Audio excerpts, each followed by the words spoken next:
aku feel betul lah buka-buka barang ni. Tak sabar. Angkat kalau ada orang belah tu buka. Buka boleh? Ya korang benda. Yang ni yang colour natural. Kan saya tepek kat muka kan.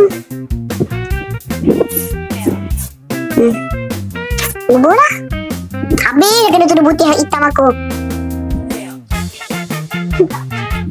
Habis dia muka sini.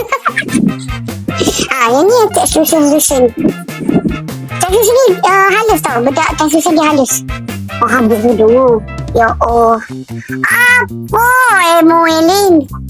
Nak try make up lagi pakai tudung hitam. Pakailah tudung colour kulit ke.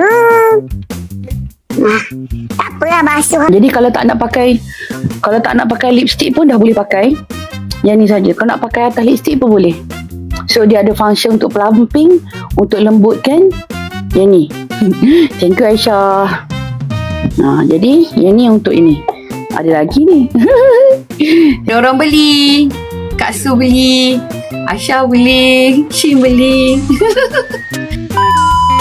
So guys, dah ready ke nak membeli belah dengan Kak Elin bersama di Elin Live Shop.